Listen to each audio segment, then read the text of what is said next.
As the title suggests, today is a interesting and quite common question that comes about with a lot of people from the Muslim faith.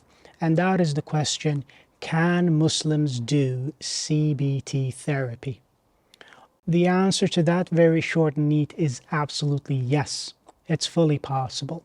And what I'm hoping to do in this short video clip is just to help people to understand a bit about what CBT is and why there necessarily isn't any problem at all for people of the Muslim faith to get help with managing their mental health problems, seeing a psychotherapist specializing in CBT. So the first thing to consider about CBT, which stands for Cognitive Behavioral Therapy, is that it is an evidence-based approach. It is a long-standing therapeutic approach that has a lot of evidence behind it that shows that it actually helps people to manage and cope and overcome their problems with general mental health issues. It is a practical approach.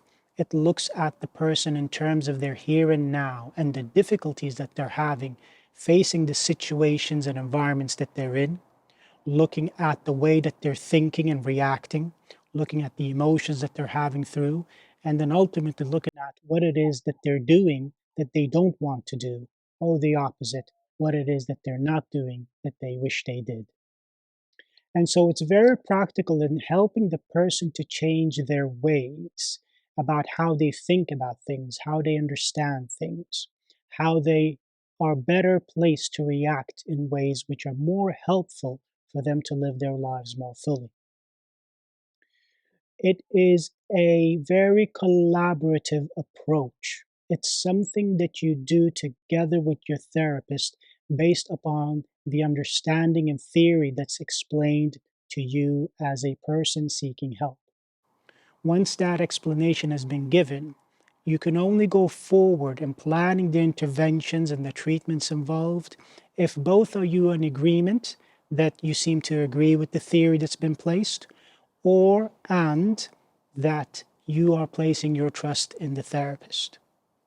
A lot of people have this idea that if they were to see a psychotherapist or a CBT therapist, that it's something akin to seeing a nurse in a clinic or going to an operations table where you're sitting down, you are giving your hand away, maybe to get an injection, or you're waiting for something to be done to you so that you start working differently and your body starts working differently.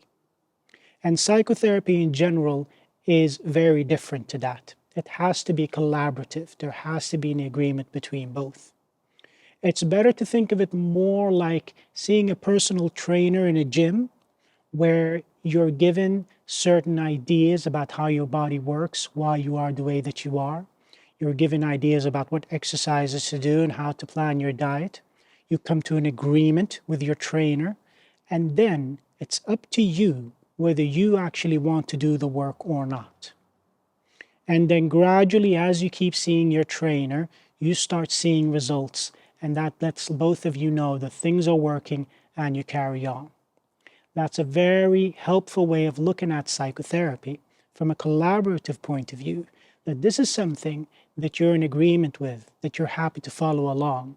And then as you're giving guidance and instructions about what to do and how to do it, you plan those things out, you carry them through, and you come back to your therapist to see what's happened.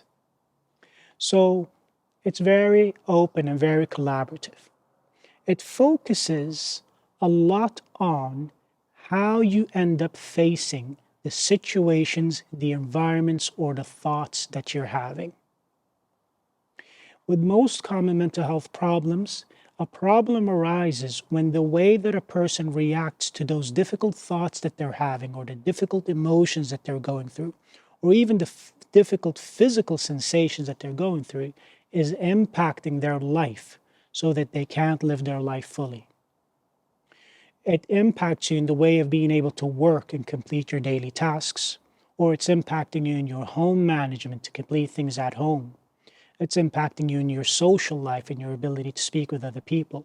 There's some area of your life which isn't running the way it used to or the way that you would wish that it did. And so CBT aims to tap into that, to think, what can we do to break away from the problems that you're having so that you can live a life more fully? So there's no contradiction in that regard in terms of a person with a Muslim faith to be able to access CBT, because it works, as mentioned, from a collaborative approach, and it's very practical, and it's based on a here and now. The theories surrounding CBT in principle are very simple and follow very clearly along a Muslim path or an Islamic framework. And that is the fact that whatever situation that you face, whatever you've been through, there's a certain way that you're appreciating it, the way that you're thinking about it, the way that you're worrying about it, which is leading you to feel the way that you do, and ultimately leading you to do the things that you're doing or avoid the things that you're stepping away from. And so the idea with CBT is to find that particular thought. How can we change that thought? How can we change that pattern of thinking? How can we change certain beliefs that you're holding that clearly is demonstrated to actually be making your life worse? And so the collaborative approach is to have a look at those thoughts and come to an agreement. Are these helping you, or are these actually making things worse? And it only works in therapy if both you and your therapist are in agreement with each other. CBT therapists in most countries are highly qualified, and they tend to be accredited or registered with a reputable organization that helps oversee their practice. An organization that gives them a license that they need to renew every year, and that they need to demonstrate that they continue to have the skills and the expertise to be able to practice. And so this is very particular for my particular profession, and a lot of other modalities as well. But psychotherapists, including CBT therapists, are always tend to be registered with a particular organization. And so that can give you confidence that you're seeing someone who's qualified and that's who's being overseen by an organization that helps to verify their competency every single year.